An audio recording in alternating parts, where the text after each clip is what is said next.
Welcome to MS cable network news Nandyal. ముందుగా ఈనాటి వార్తల్లోని ముఖ్యాంశాలు.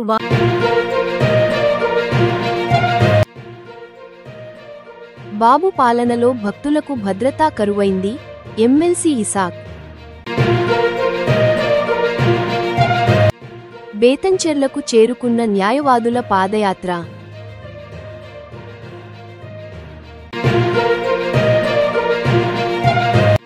బేతంచెర్ల కోటపేట కాలనీలో పర్యటించిన మాజీ మంత్రి బుగ్గన.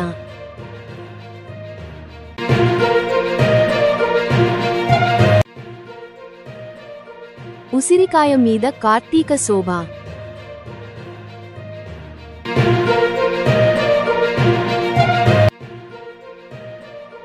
నంద్యాలలో జిల్లా స్థాయి చెస్ పోటీలు.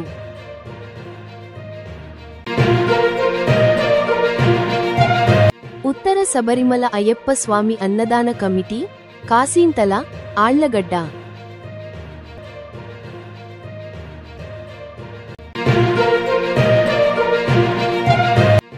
శ్రీకాకుళం జిల్లా కాశీబుగ్గలో తొక్కిసలాట ఘటనలో భక్తుల మరణం అత్యంత విషాదకరం.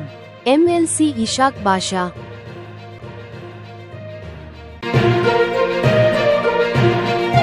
ఆళ్లగడ్డలో ఇసుక మాఫియా. Selfie video viral. స్పందించిన మండల కన్వీనర్ హరికుమార్ రెడ్డి హెచ్చరిక.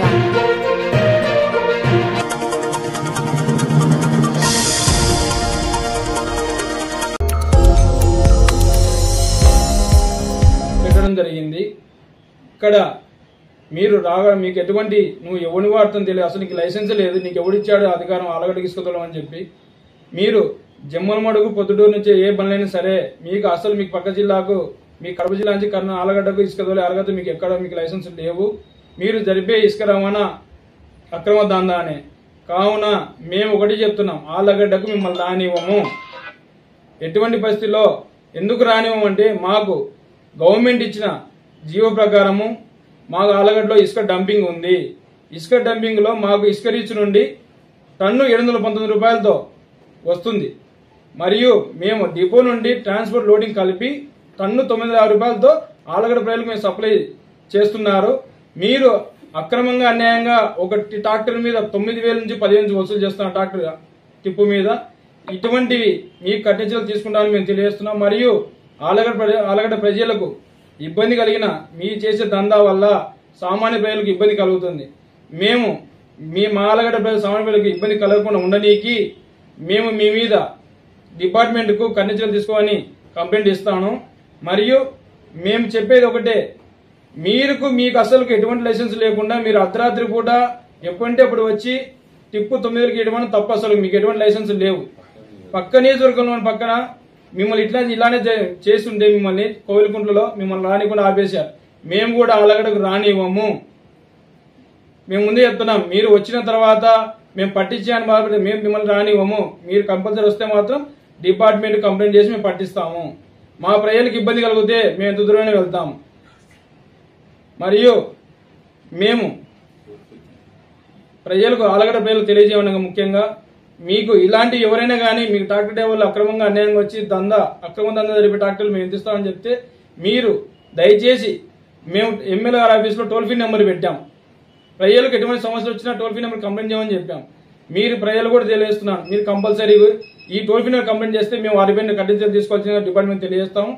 మరియు మేము ఇచ్చే రేట్లకు ఎటువంటి ప్రజలకు ఇబ్బంది కలగకుండా పక్క కాన్స్టిట్యున్సీలో టన్ను 12 రూపాయలు తీసుకుంటున్నాం టన్నుకు. మేము ఆలగడ్డ ప్రజలకు సామాన్య ప్రజలు దృష్టిలో పెట్టుకొని మా ప్రభుత్వం కూటమి ప్రభుత్వము టన్ను ట్రాన్స్పోర్ట్తో కలిపి కూడా మేము 950 రూపాయలు సప్లై చేస్తున్నాం.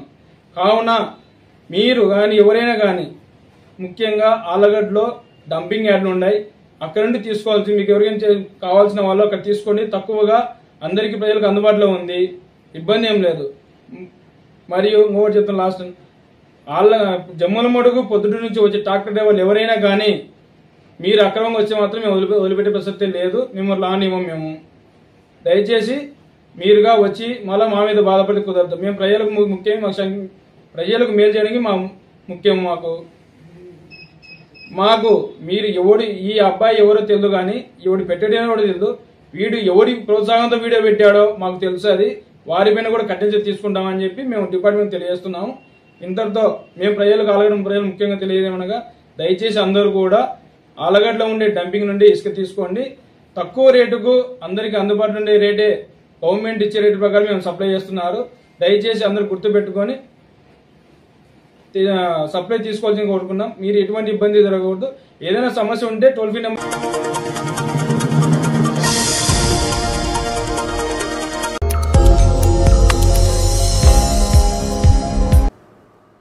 ఇప్పటి ముఖ్యమంత్రి చంద్రబాబు నాయుడు గారి పాలనలో భక్తులు ఏ రకంగా అసూలు బాపుస్తూ ఉన్నారనేది మనకందరికీ అర్థమవుతూ ఉంది. తిరుపతిలో వైకుంఠ ఏకాదశి దర్శన టికెట్లు ఇచ్చేటప్పుడు 6 మంది తొక్కిసలాటలో చనిపోవడం జరిగింది. లక్ష్మీ నరసింహస్వామి దర్శనానికి పోయినప్పుడు గోడకూలి 7 మంది చనిపోవడం జరిగింది. నిన్న ఎంత బాధగా ఉందంటే మళ్ళీ దర్శనానికి పోయి 9 మంది చనిపోవడం జరిగింది కాచిబుగ్గ వెంకటేశ్వర స్వామి టెంపుల్లో. ఏమి రక్షణ చర్యలు మీరు తీసుకుంటా ఉన్నారు? మంత్రి గారు క్లియర్గా ఏం చెప్తారు? ఇది ప్రైవేటు దేవాలయము, ఆనం నారాయణ రెడ్డి గారు కాబట్టి మాకు తెలీదు అని చెప్తారు. 2000 మంది వెసులుబాటు ఉన్న దేవాలయానికి 25,000 మంది భక్తులు వచ్చారు. ఆ తోపుసలాటలో జరిగింది, మాకు తెలపలేదు అంటారు. ఆలయ ధర్మకర్త పాండా గారు మనమందరం చూసాం. మేము ఒకరోజు ముందే శుక్రవారం రోజే పోలీసులకు ఇన్ఫర్మేషన్ ఇవ్వడం కూడా జరిగింది అని చెప్పారు. అయినా ఎటువంటి రక్షణ చర్యలు తీసుకోకపోవడం అనేది ప్రభుత్వ వైఫల్యం కాదా? ఈ రకంగా మీరు రాజ్యం వెళ్తూ ఉంటే ప్రజల ప్రాణాలతో మీరు చెలగాటమడ్డం ఎంతవరకు సమంజసం? ఈ రకంగా ఆంధ్రప్రదేశే కాకుండా భారతదేశమంతా మీ తప్పులను కోడై కూస్తూ ఉంటే మీరు దీన్ని మీ నైజం చూపెడుతూ డైవర్షన్ పాలిటిక్స్గా మళ్ళీ ఈరోజు జోగి రమేష్ గారిని అరెస్ట్ చేస్తారా? లిక్కర్ కేసులో, లేని కేసులో క్లియర్గా మాజీ మంత్రి గారు చెప్పడం జరిగింది. నేను దేనికైనా ఎక్కడైనా ప్రమాణం చేయడానికి రెడీగా ఉన్నాను, నేను ప్రమాణం చేస్తాను, మీరు రండి, తిరుపతి వెంకటేశ్వర స్వామి దగ్గర ప్రమాణం చేస్తారు. లోకేష్ బాబు, చంద్రబాబు నాయుడు గారు మీకు దమ్ము ధైర్యం ఉంటే మీరు వచ్చి ప్రమాణం చేస్తారని క్లియర్గా ఓపెన్గా ఛాలెంజ్ చేయడం జరిగింది. లై డిటెక్టర్కు నేను రెడీగా ఉన్నానని చెప్తా ఉన్నాను. అయినా మీ నికృష్టపు రాజకీయంతో మళ్ళీ ఈరోజు తెల్లవారుజామున వాళ్ళని అరెస్ట్ చేయడము ఎంతవరకు సమంజసం? ఇటువంటి నికృష్టపు రాజకీయాలు తప్ప మీరు ప్రజలకు మంచి చేసిన దాఖలాలు ఎక్కడైనా ఉన్నాయా? ముఖ్యమంత్రి గారు జోగి రమేష్ గారు మీరు ఎన్ని అరెస్టులు చేసినా ఆయన భయపడే వ్యక్తి కాదు. వైఎస్ఆర్సీపీ నాయకులు భయపడే వ్యక్తులు కాదు. ప్రజల కోసం ఎప్పుడు మా జగనన్నతో పాటు మేము కష్టపడడానికి, ప్రజలతో ఉండడానికి మేమందరము రెడీగా ఉంటామని చెప్పేసి తెలుపుతూ క్షతగాత్రులకందరికీ, చనిపోయిన వ్యక్తులకందరికీ ఒక్కొక్కరికి 25 లక్షల రూపాయలు కనీసం అంటే మీరు ఎక్స్గ్రేషియా ఇవ్వాలి.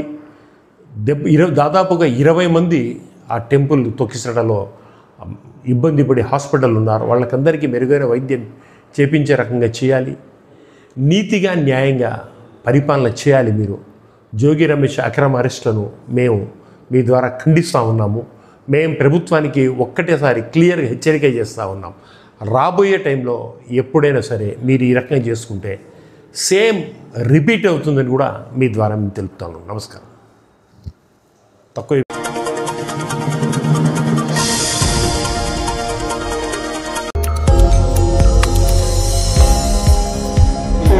దాతలు చిన్నంపేట హరిభూషణం గారు, ధర్మపత్ని దుర్గా కుమారి గారు మరియు కుటుంబ సభ్యులు, శ్రీ మణికంఠ జ్యువెలర్స్ అమాయాశాల వీధి ఆర్లగడ్డ, అలాగే తమ్మింది సుబ్రహ్మణ్యం గారు, ధర్మపత్ని నివాసిని గారు మరియు కుటుంబ సభ్యులు ఆర్లగడ్డ, అలాగే గుడ్డుముక్కల రామ్మోహన్ గారు, ధర్మపత్ని హరిశ్రీత గారు, రామంతి శివరామయ్య గారు మరియు కుటుంబ సభ్యులు గాయత్రి కటింగ్ మిషన్ ఆర్లగడ్డ నందలు, అలాగే లింగ మనోజ్ కుమార్ రెడ్డి గారు,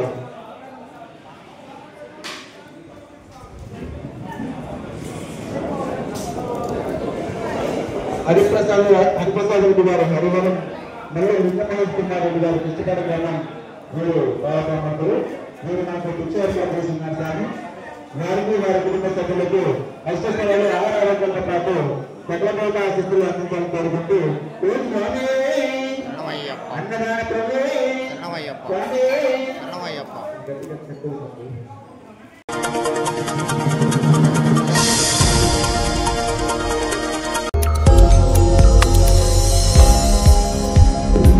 ప్రభు సుదర్శన్ రెడ్డి గారి సౌజన్యంతో ఈరోజు ఈ క్యాష్ ప్రైజ్ టోర్నమెంట్ ని నంద్యాల డిస్ట్రిక్ట్ లెవెల్లో నిర్వహిస్తున్నాము. అదేవిధంగా ఈ టోర్నమెంట్ కాకుండా మన నంద్యాల చెస్ అసోసియేషన్ ఆధ్వర్యంలో ప్రతి నెల కూడా డిఫరెంట్ ఏజ్ గ్రూప్స్ లో జిల్లా స్థాయి సెలక్షన్ పోటీలు, జిల్లా స్థాయిలో ఎంపికైన వారు రాష్ట్ర స్థాయి పోటీల్లో పాల్గొనడానికి అవకాశం ఏర్పడుతూ ఉంది. అదేవిధంగా ప్రతి సంవత్సరం కూడా ఒక రాష్ట్ర స్థాయి టోర్నమెంట్ కూడా నంద్యాలలో మనం నిర్వహిస్తూ వస్తున్నాం. ప్రతి ఏటా కూడా నంద్యాల ప్రాంతంలో ఈ 2-3 సంవత్సరాలుగా చదరంగం పోటీలు టోర్నమెంట్స్ ప్రతి నెల కూడా నిర్వహించడం ద్వారా పిల్లల్లో యువతలో చదరంగం పట్ల ఆసక్తి బాగా పెరిగింది. దానికి ప్రధాన కారకులు నంద్యాల జిల్లా చెస్ సంఘం కార్యదర్శి, రాష్ట్ర ఆర్గనైజింగ్ సెక్రటరీ రామసుబ్బారెడ్డి గారికి ప్రత్యేకంగా అభినందనలు తెలియజేస్తున్నాము. అదేవిధంగా మీ అందరికీ తెలుసు, మేము చదరంగం పోటీలు మీరు రెగ్యులర్గా వస్తుంటారు. ఈ చదరంగం గురించి మేము ఎప్పుడు చెప్పిన మాటలే అయినా కూడా మళ్ళీ చెప్పుకోవాలి. ఈ చదరంగం అనేది మన భారతదేశంలోనే పుట్టింది.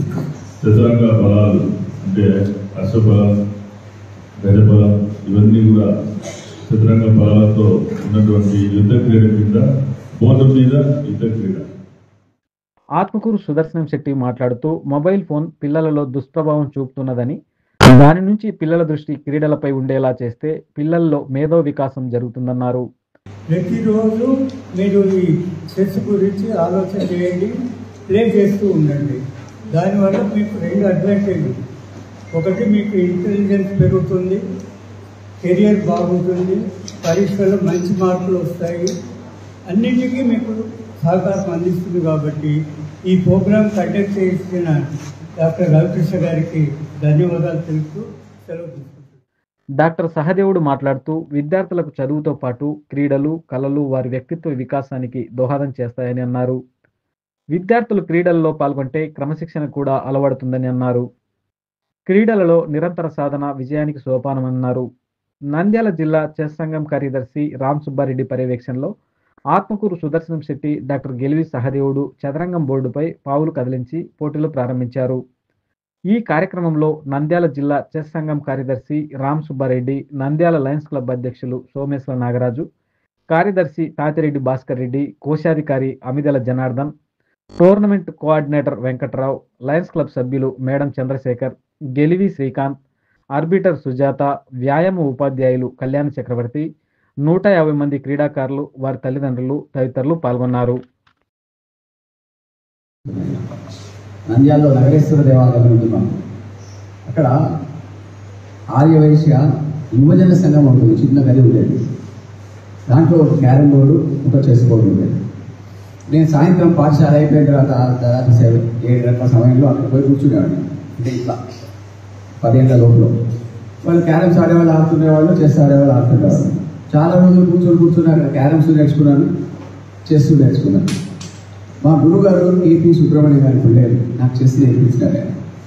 నేను ఆ తర్వాత పాఠశాల స్థాయిలో, కళాశాల స్థాయిలో, మెడికల్ కాలేజీలో కూడా చేశాను. ఎట్లా ఆడాను?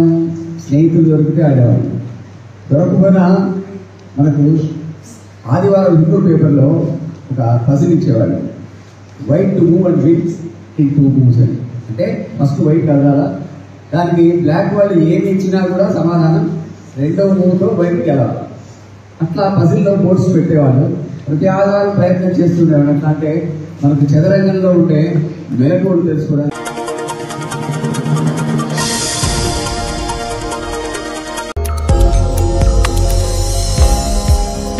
కార్తీక మాసం పురస్కరించుకొని ఒకే ఉసిరికాయ మీద 3 ప్రధాన చిత్రాలను మైక్రోబ్రష్ ద్వారా ఆర్కిటెక్ట్ కలర్స్తో 2 గంటల సమయంలో వేశాను.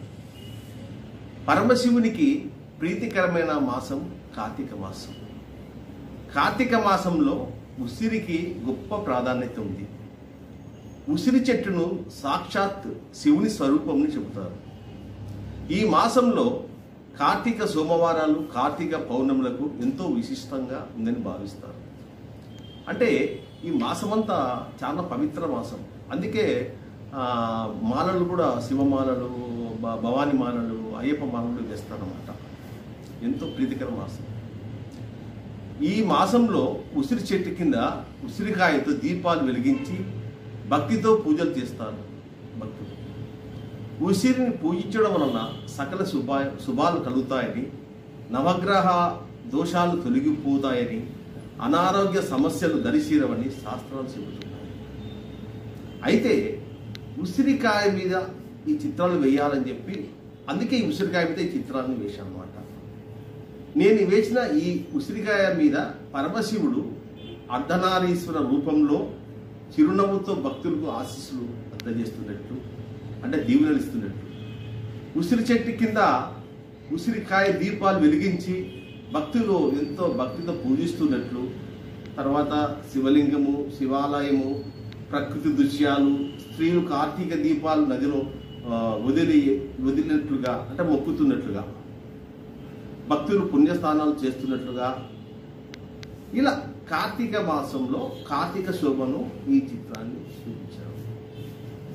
నాకు శివయ్య అంటే ఎంతో భక్తి కాబట్టి ప్రతి సంవత్సరం కార్తీక మాసంలో ఖచ్చితంగా శివయ్య గురించి చిత్రాలు వేస్తూ ఉంటారు. ఈసారి వినూత్నంగా ఉసిరికాయ మీద వేశాను. ఉసిరికాయ సర్వరోగ నివారణ. ఈ కార్తీక మాసంలోనే ఈ ఉసిరికాయలు వస్తుంటాయి.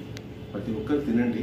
ఇది ఎంతో మంచి గుణాలు కలది, ఆరోగ్యశ్రీ, అన్ని రోగాలకు నివారణ చేస్తుంది. సర్వరోగ నివారణ ఉసిరికాయ. అందరికీ కార్తీక మాస శుభాకాంక్షలు. అందరికీ ఆ శివుడి అనుగ్రహం ఉండాలని కోరుకుంటున్నాను. ఓం నమః శివాయ.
తమ్ముడు తమ్ముడు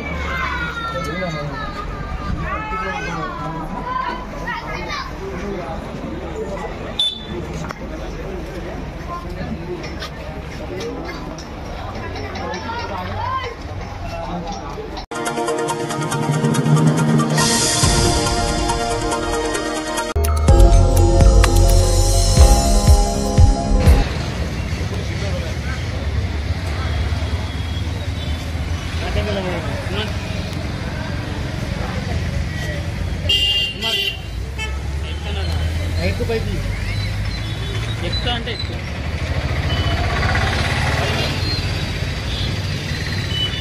సపోర్ట్ జై అంబేద్కర్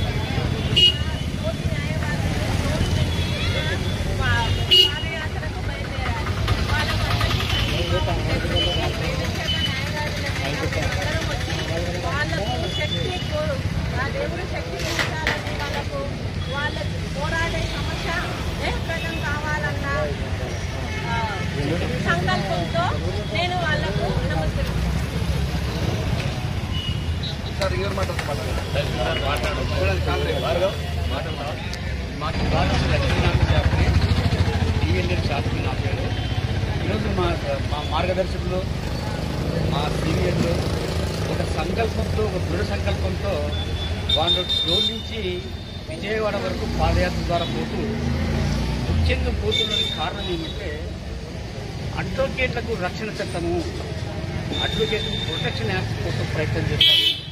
వాళ్ళ సంకల్పాన్ని నిజంగా అభినందించాలి. ముఖ్యంగా ఇక్కడ చెప్పే విషయం ఏమంటే అడ్వకేట్ ప్రొటెక్షన్ యాక్ట్ ఎందుకు అడుగుతున్నామంటే జడ్జెస్ ప్రొటెక్షన్ యాక్ట్ 1985 ఒక చట్టం ఉంది. జడ్జిలకే చట్టం ఉన్నప్పుడు న్యాయవాదులకు చట్టం అనేది చాలా అవసరము. సమాజంలో భిన్న భిన్న వాతావరణం డెవలప్ అవుతున్నాయి. ఈ ఫోక్సో కేసులు కానీ, అటెంప్ట్ మర్డర్ కేసులు కానీ, మర్డర్ కేసులు కానీ చేసేటప్పుడు ఇరుపక్ష న్యాయవాదులు వాదనని గౌరవ కోర్టులో చట్టధర్మం. అటువంటిప్పుడు ఎదుటి పార్టీలకు మానసిక బాధ, వేదన సహజం. సో అటువంటిప్పుడు మనిషి యొక్క ఉద్రేకాన్ని కానీ, ఆవేశాన్ని కానీ తగ్గించాలి, కంట్రోల్ చేయాలంటే బ్రెయిన్ ఒక రక్షణ నుంచి వాళ్లకు మాకు సమాజానికి వాళ్ళు ప్లాట్ఫామ్స్ న్యాయం కోసము, సమాజ భద్రత కోసము అహర్నిశలు పాటుపడేవాడు న్యాయవాది. కాబట్టి రక్షణ వాళ్ళకి కల్పించాలని చెప్పి సమాజంలో భయం, భద్రత, బాధ్యత ఉంటే ఈ విధంగా ఉంటుంది. సో జడ్జెస్ ప్రొటెక్షన్ యాక్ట్ ఏ విధంగా ఉందో అడ్వకేట్ ప్రొటెక్షన్ యాక్ట్ ఖచ్చితంగా కావాలి. వాళ్ళ యొక్క సంకల్పానికి మేమందరూ సహకరిస్తాము. వాళ్ళ యొక్క సంకల్పాన్ని నిజంగా అందరూ అభినందించాలి. అది ప్రతి ఒక్క సామాజిక బాధ్యత, సామాన్య బాధ్యత. సో వీళ్ళందరికీ అభినందనలు తెలియజేస్తూ ఉన్నాము. వారి యొక్క సంకల్పానికి అన్ని విధాలా సహకరిస్తామని చెప్పి ముఖ్యంగా తెలియజేస్తున్నాము. జై హింద్, జై భారత్. సదానందంతో ఉన్నారు. పరమేశ్వరయ్య గారు కూడా పాల్గొనడం జరిగింది. అదేవిధంగా వేధించిన న్యాయవాదులందరూ వారి స్వాగతిస్తూ సంఘీభావం తెలుపుతూ వారి యొక్క సంకల్ప పాదయాత్ర దిగ్విజయం కావాలని ఆ భగవంతుడు ఎల్లవేళ వెంట ఉంటూ ఆశీస్సులు అందజేయాలని, ఇది అడ్వకేట్స్ ప్రొటెక్ట్ యాక్ట్గా కాకుండా రాష్ట్రంలోని పేద, బడుగు, బలహీన వర్గాలు, అన్ని తరగతుల ప్రజలకు మరియు ఆయా రంగాల వారికి అందరికీ కూడా ప్రత్యక్షంగా, పరోక్షంగా న్యాయ సేవలు అందిస్తున్నటువంటి రాష్ట్రంలోని న్యాయవాదుల అందరికీ ఇది ఎంతో ఉపయోగపడుతుంది. అందులో భాగంగా ఈరోజు వేదచలకు చేరుకోవడం శుభపరిణామము. వారికి అన్ని రకాలుగా మద్దతు ఇస్తూ ప్రతి చోట భాగస్వామ్యం వారిని ఆదరించి ఇది భగవంతుని ఆశీస్సులు ఉండాలని కోరుకుంటూ ప్రత్యేకంగా వారికి ధన్యవాదాలు తెలియజేస్తున్నాను. చట్టం తెచ్చుకోవాల్సినటువంటి బాధ్యత ప్రతి ఒక్క పౌరుడి పైన ఉంది. అది మహిళలు కానీ, అమ్మాయిలు కానీ, అబ్బాయిలు కానీ. అందుకని మేము పెట్టుకున్న అడ్వకేట్ ప్రొటెక్షన్ యాక్ట్లో భాగంగా మరి ఖచ్చితంగా కూడా ప్రభుత్వం ఇంటర్మీడియట్ స్థాయి నుంచి అమ్మాయిలకు, అబ్బాయిలకు కూడా న్యాయశాస్త్రానికి పాఠ్యాంశంగా చేస్తే మరి వారు కూడా చట్టం తెలిస్తే ఈ సమాజంలో మరి వాళ్ళు కూడా ఏది తప్పు, ఏది ఒప్పు అని తెలుసుకోవడానికి అవకాశం ఉంటుంది. కాబట్టి అమ్మాయిలకు, అబ్బాయిలకు కూడా ఖచ్చితంగా రేపు మే, జూన్లో వచ్చే అకాడమిక్ ఇయర్లోనే ఖచ్చితంగా ఈ న్యాయశాస్త్రాన్ని పాఠ్యాంశంగా చేర్చాలని, అలాగే ఈరోజు సమాజంలో ఉన్నటువంటి అనేక రకాల నుండి తప్పురాధికారులను సృష్టించడానికి ఈ ప్రస్తుతం ఉన్న కోర్టు సంఖ్య సరిపోవడం లేదు. కనుక ప్రతి జిల్లా కోర్టు కూడా ఫాస్ట్ ట్రాక్ కోర్టు ఏర్పాటు చేయాలని కూడా మా ప్రధానమైన డిమాండ్. అలాగే రాయలసీమ అన్ని రంగాల్లో వెనుకబడిపోయింది. మరి అయిపోయినటువంటి ఈ ప్రాంతాన్ని అభివృద్ధి చెందాలంటే ఈ రాయలసీమలో కూడా ఈ కర్నూలు ముఖద్వారమైనటువంటి కర్నూలులో తక్షణము హైకోర్టును కూడా ఏర్పాటు చేయాలనేది మా నినాదంతో, మరి అదేవిధంగా జూనియర్ న్యాయవాదులకు కూడా ప్రతి 10,000 ఖచ్చితంగా స్టైపెండ్ ఇవ్వాలని చెప్పేసి మా డిమాండ్తో మేము పాదయాత్ర చేస్తున్నాము. అలాగే ఇంకా కొన్ని 10 డిమాండ్లు కూడా ఉన్నాయి. ఈ 10-12 రోజుల్లో మేము విజయవాడ సీఎం క్యాంప్ ఆఫీస్ చేరుకొని సీఎం వారికి మా యొక్క విన్నపాలు అది మేము సమర్పించుకొని మేము ఏవైతే పాదయాత్ర చేస్తున్నామో డిమాండ్ల కోసం అది ఖచ్చితంగా సాధించుకునేంత వరకు మేము పోరాడతామని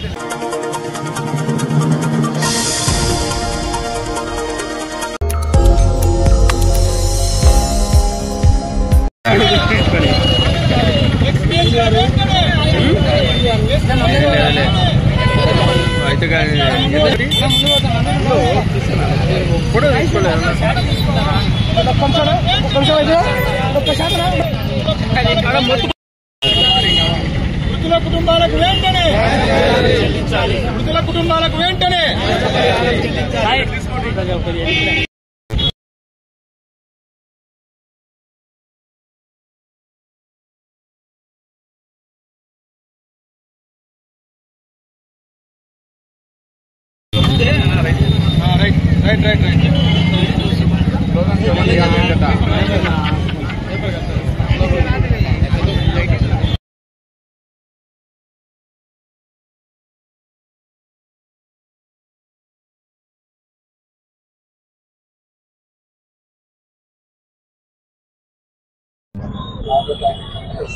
నిన్న జరిగిన ఘటన ఎంత బాధాకరం అంటే, ఆంధ్రప్రదేశ్లో ఇప్పటి ముఖ్యమంత్రి చంద్రబాబు నాయుడుకు పరిపాలన చేయడం రాదు అని చెప్పడానికి ఇదే ఉదాహరణ. భక్తుల ప్రాణాలకు విలువ లేకుండా ఎంత ఘోరంగా పరిపాలన చేస్తా ఉండడానికి ఎన్నో తార్కాణాలు.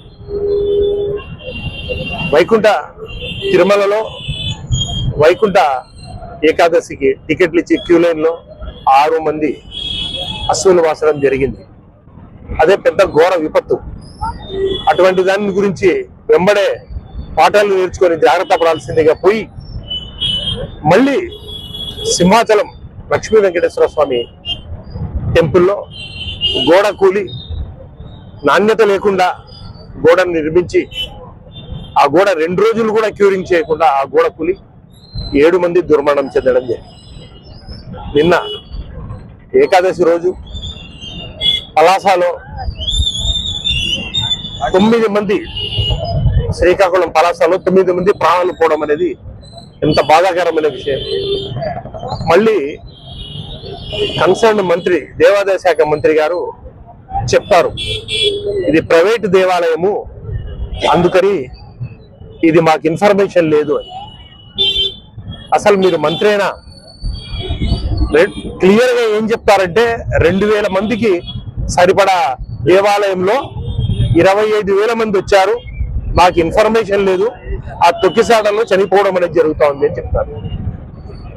పోలీస్ వ్యవస్థ ఉందా? 25,000 మంది ఒక్కసారిగా రావడానికి ఎంత సమయం పడుతుందో మీకు అంచనా ఉందా? 2,000 మంది ఉండే చోట 25,000 మంది వస్తారని మీరు దేవాదాయ శాఖ మంత్రి మీరే చెబుతా ఉన్నారే, మీకు ఆ మాత్రం బాధ్యత లేదా? ఆ మాత్రం ఆలోచన లేదా? హోంమంత్రి గారు మీరేం చేస్తా ఉన్నారు?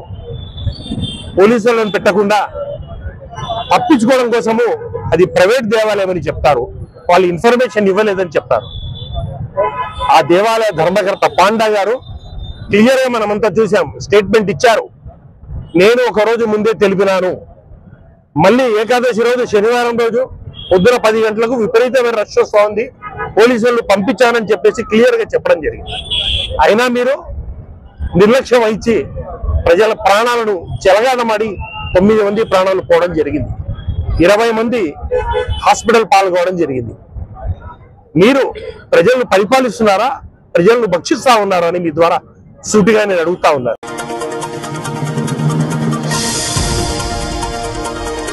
వార్తలు ముగించే ముందు మరొకసారి ముఖ్యాంశాలు.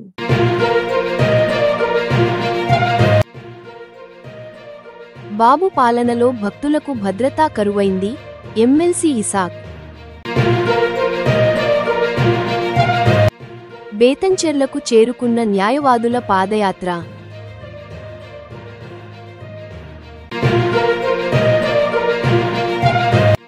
బేతంచెర్ల కోటపేట కాలనీలో పర్యటించిన మాజీ మంత్రి బుగ్గన.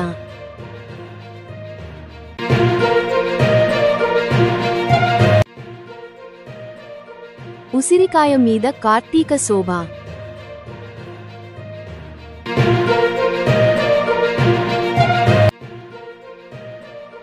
నంద్యాలలో జిల్లా స్థాయి చెస్ పోటీలు.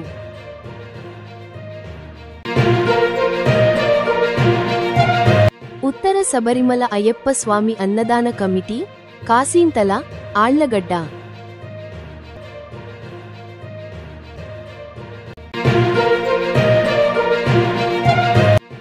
శ్రీకాకుళం జిల్లా కాశీబుగ్గలో తొక్కిసలాట ఘటనలో భక్తుల మరణం అత్యంత విషాదకరం, ఎమ్మెల్సీ ఇషాక్ బాషా.